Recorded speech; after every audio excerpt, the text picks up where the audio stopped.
세계 곳곳에서 이상 기후가 발견되고요. 평균 기온 영상 10도였던 미국 텍사스주에는 영하 18도의 한파로 또 이례적인 폭설로 인해서 풍력 발전, 가스 발전이 멈추자 일상 또한 함께 멈추었다고 합니다. 학자들은 지구 온난화를 이야기하며 인간의 무분별한 개발과 환경 파괴를 그 원인으로 지목하고 있습니다. 아마 지금 이대로 가다가는 수십 년 내에 기후 대재앙이 지구에 올 것이다. 그렇게 입을 모으고 있습니다. 하지만 우리는 이 위기를 어떻게 또 얼마나 심각하게 여기고 있을까요? 별로 느끼지 못하는 것 같습니다. 그냥 좋아지겠지, 또 앞으로 괜찮아지겠지, 어떤 막연한 기대와 희망으로 또 때로는 무관심과 외면으로 이 환경 문제를 바라보는 것 같습니다. 이러한 기후 위기에 관한 이야기를 듣고 있노라면 꼭 한국교회의 위기를 듣는 것 같습니다. 한국교회의 위기를 말한 지가 벌써 수십 년이 지난 것 같습니다. 이대로 가다가는 한국교회가 사라질 것이다. 또 교회에 아이들이 보이질 않는다. 젊은이들이 교회를 떠난다. 어르신들이 자꾸 돌아가신다. 여기저기서 우려의 목소리가 들립니다. 또 한국교회의 여러 문제에 대해서도 말이 많죠. 여러 가지 범죄 이야기들, 또 돈과 관련된 각종 부정과 비리 이야기들, 성범죄, 성폭행 이야기들, 비상식적이고 또 몰상식한 몇몇 교회의 그러한 행태로 인해서 한국교회의 위상이 점점 추락하고 있습니다. 특별히 이번 코로나 사태로 인해서 그 위기가 심각해져만 가는 것 같습니다. 저번에 한 지방의 어느 교회에서 코로나 사태가 터지자 교회 현수막을 향해서 계란을 던지는 그런 사건이 있었죠. 하필 그 현수막이 주 예수를 믿으라, 그리하면 너와 내 집이 구원을 얻으리라는 귀한 성경 구절이 붙어있는 현수막이었습니다. 여러분은 그 장면을 보시고 무엇을 느끼셨습니까? 저는 그 사건이 세상 사람들이 교회를 향해서 구원은 무슨 구원이냐, 누가 누구를 구원한단 말이냐, 너희나 구원해라, 너희가 전하는 구원 받지 않겠다, 저는 그런 뜻으로 들려서 가슴이 매우 아팠습니다. 다 누구의 잘못입니까? 다 우리들의 잘못입니다. 예수를 잘못 믿은 우리 탓이며 또 성도들을 제대로 가르치지 못한 교회 지도자들 탓입니다. 하지만 교회는 어떻습니까? 이런 이야기가 수십 년 전부터 들려오고 있지만 과연 심각성을 느끼고 있나요? 마치 기후 문제처럼 먼 일로 생각하고 별로 심각하게 여기지 않는 것 같습니다.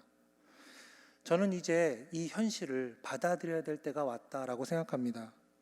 우리는 생각하죠.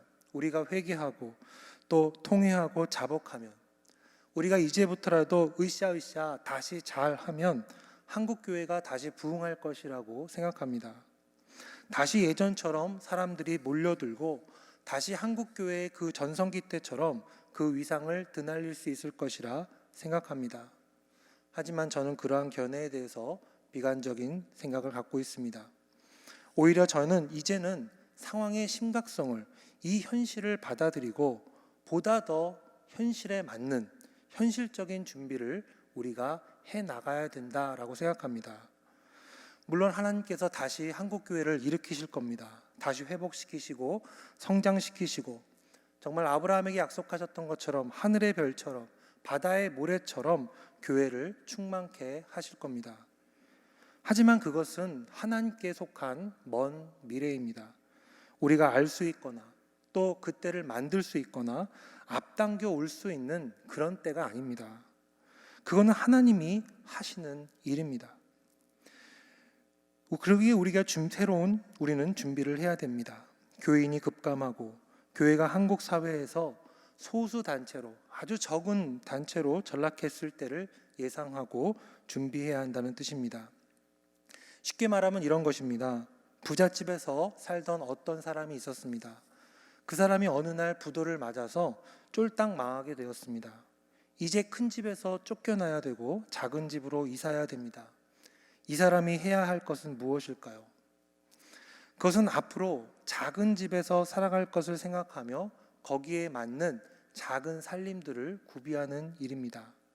만일 그렇지 않고 옛날에 했던 것처럼, 옛날에 큰 집에서 살던 것처럼 그렇게 옛날에 쓰던 큰 냉장고 다시 사고 또 큰 가구들을 다시 장만한다면 그 사람은 매우 어리석은 사람이 될 것입니다. 지금 우리가 그렇습니다. 앞으로 다시는 예전과 같은 그러한 영광은 없을 겁니다.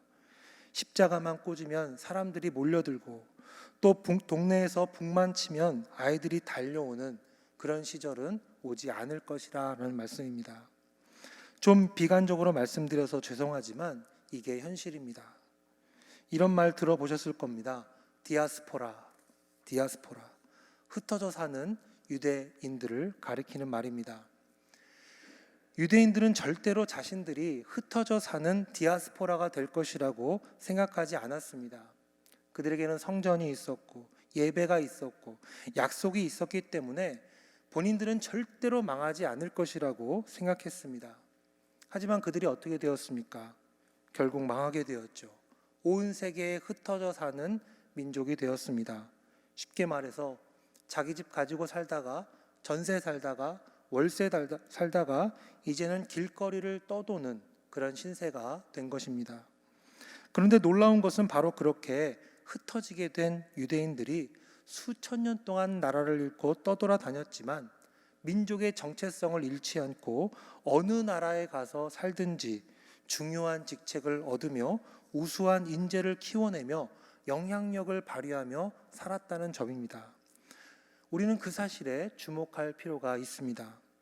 그들은 어떻게 해서 그러한 민족이 될 수 있었는가?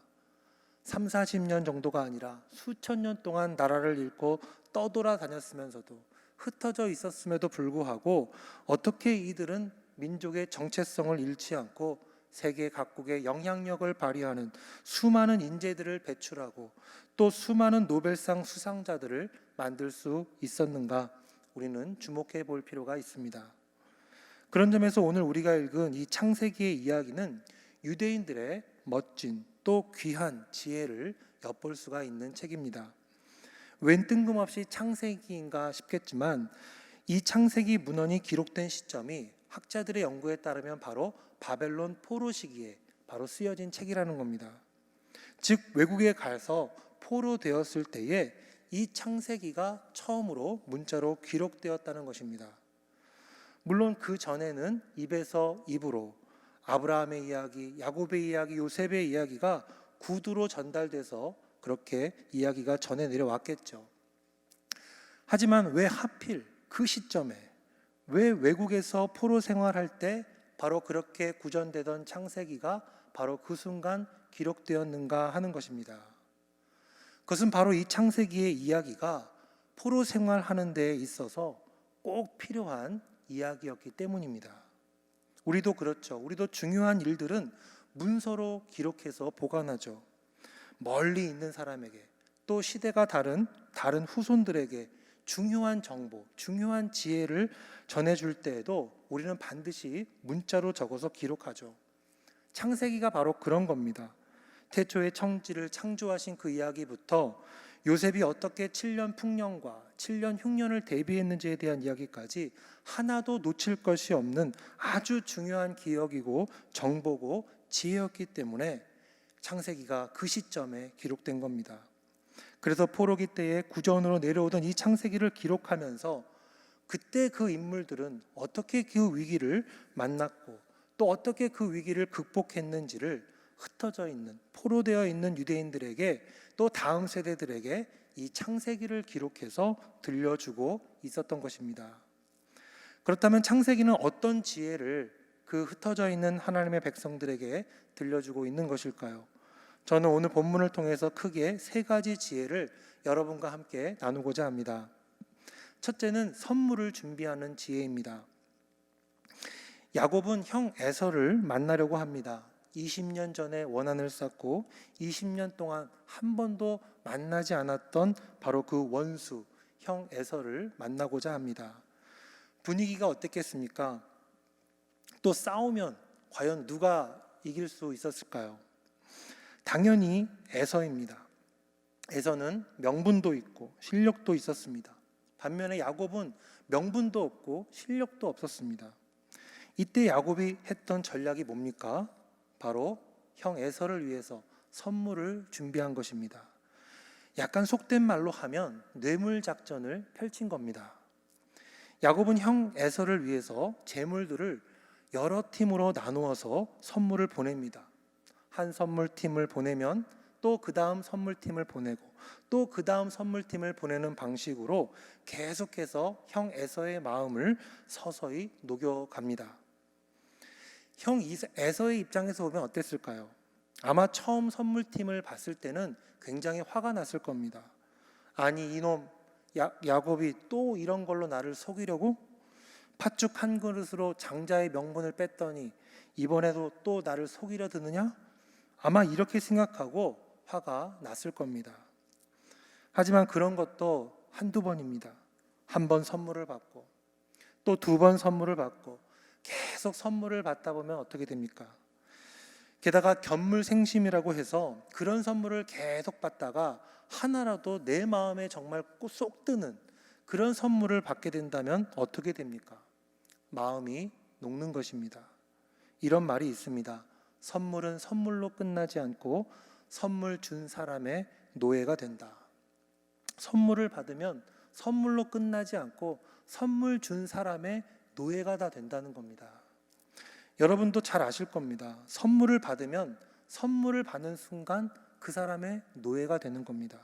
나도 모르게 괜히 미안해지고 뭔가라도 좀 보답해야 될 것 같고 참 그렇습니다. 우리 일선 선교대가 지금은 못하고 있지만 코로나 전에 어떻게 했습니까? 뻥튀기를 튀겨서 전도했었습니다.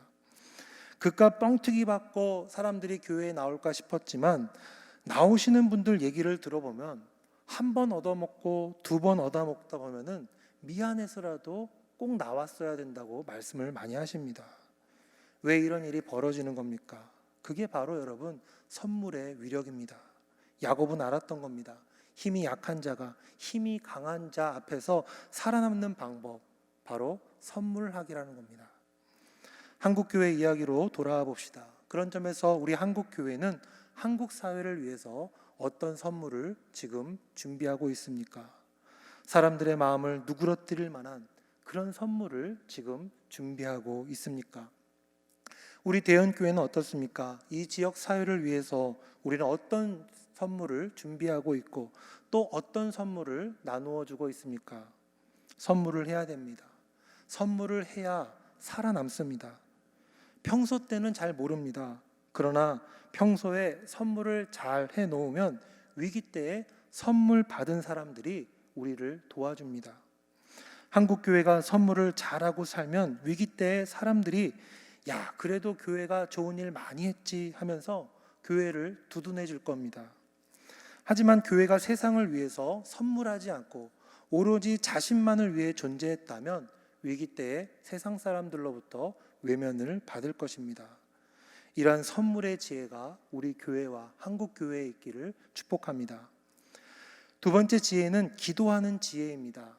야곱은 위기의 순간에 기도하였습니다. 모든 선물들을 다 앞으로 내보내고 부인과 자식들까지도 다 야복강을 건너게 한 후에 혼자 남아서 밤새도록 어떤 사람과 씨름을 하게 됩니다. 어찌나 그 씨름이 치열했던지 밤새도록 그 씨름이 이어졌다고 합니다. 여러분, 유대인들이 하는 말 중에 이런 말이 있다고 합니다. 우리는 기도하기 위해 일하고 일하기 위해 기도한다. 우리는 기도를 하기 위해서 일을 하고 일을 하기 위해서 또 기도한다는 겁니다. 참 재밌는 말이죠. 기도하기 위해서 열심히 일을 한다고 합니다. 기도 생활을 우리가 고요히 하려면 열심히 일을 하고 돈을 벌어야 된다는 것입니다. 또 일을 하기 위해서 열심히 또 기도해야 된다는 겁니다. 이 말은 이런 뜻입니다. 일을 하다가 보면은 우리가 일이 막힐 때가 있죠. 어려운 문제에 봉착합니다. 그러면 어떻게 해야 된다는 겁니까? 바로 기도를 해야 된다는 겁니다. 그러다 보면 어떻습니까? 그러다 보면 또 좋은 아이디어가 떠오릅니다. 아, 이 일은 이렇게 하면 되겠구나.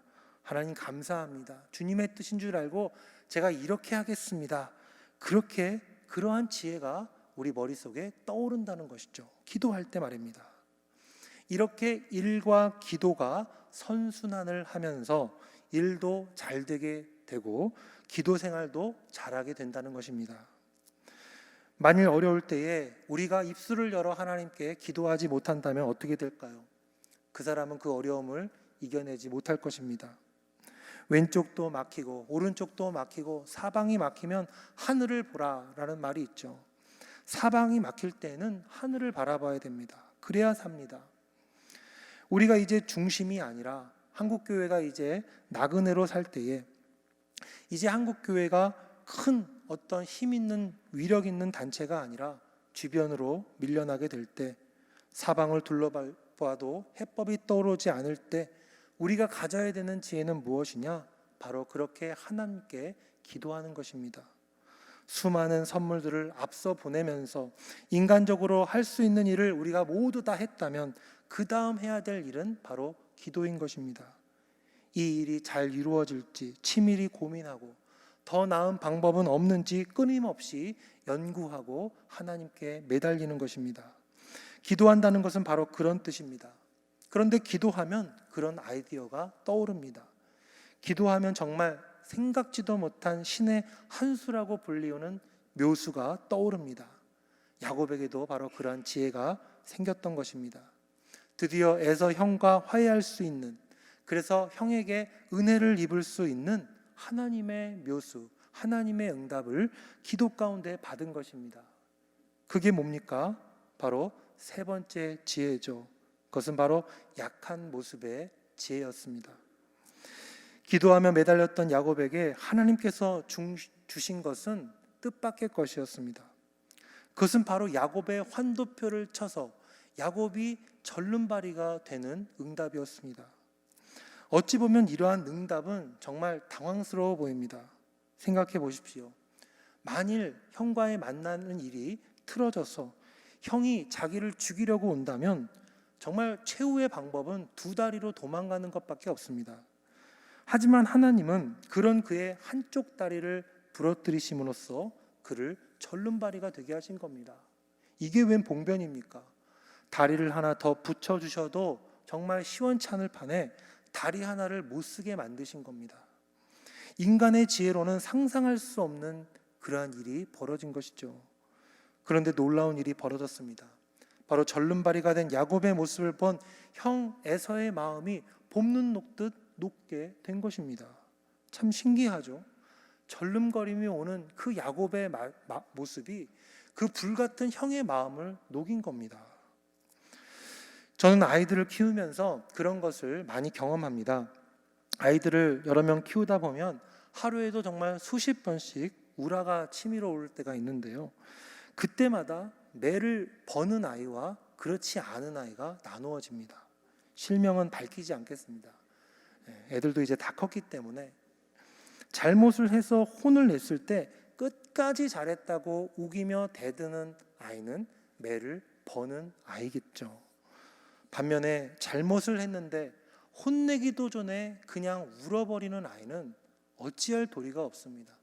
혼을 내기는커녕 매를 들기는커녕 혼도 낼 수가 없습니다. 저는 그 눈물이 비록 거짓이라 할지라도 소감만 주고 싶습니다. 왜요? 그게 바로 강자인 부모 앞에서 약자인 아이들이 살아남을 수 있는 방법이기 때문입니다. 여러분, 세상 이치도 다 마찬가지라고 생각합니다. 우리가 만일 도시 생활을 접고 시골에 가서 농사를 짓는다고 생각해 보십시오. 시골에 가서 내가 서울에서 이렇게 살았는데 하면서 폼 잡고 다니면 어떻게 되겠습니까? 시골에서 왕따 당할 것입니다.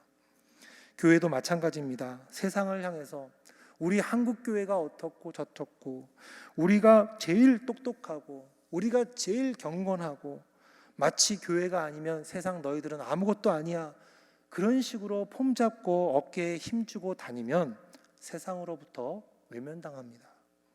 오히려 반대로 해야 됩니다.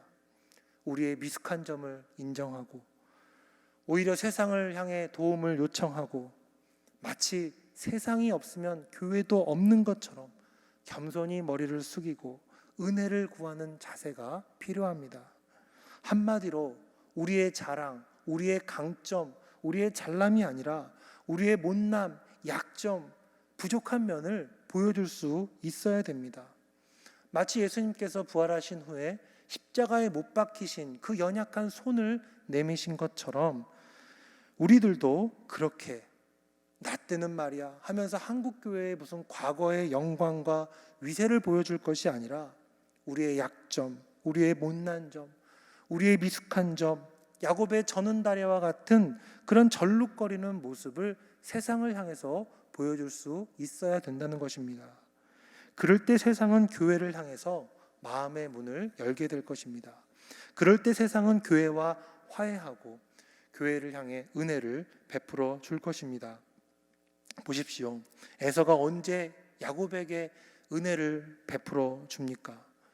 야곱이 바로 저 멀리서 쩔뚝거리며 한 걸음 한 걸음 나아갈 때 뚜벅뚜벅거리며 그렇게 절면서 걸어 나올 때에 은혜가 임하게 되는 것입니다.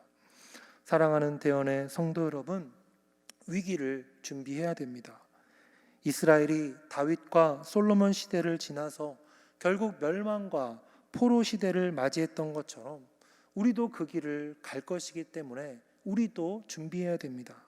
흩어질 준비, 또 예수님 말씀하신 대로 적은 무리로 그렇게 살아갈 준비, 중심이 아니라 외부인이요 이방인이요 나그네로 살 그런 준비를 해야 됩니다. 안타까운 일이죠. 안타까운 일입니다. 그러나 준비해야 됩니다. 위기의 상황에 맞는 새로운 시대를 향한 지혜를 갖추어야 됩니다. 그것은 바로 말씀드렸듯이 선물을 나누어 줄 수 있는 지혜, 또 기도하면서 고민할 수 있는 지혜, 또 약한 모습으로 나아갈 수 있는 지혜인 것입니다. 우리 모두 이러한 지혜로 지금의 위기와 또 앞으로 닥쳐올 그 위기를 잘 극복하는 우리 모두가 되기를 주님의 이름으로 축원드립니다.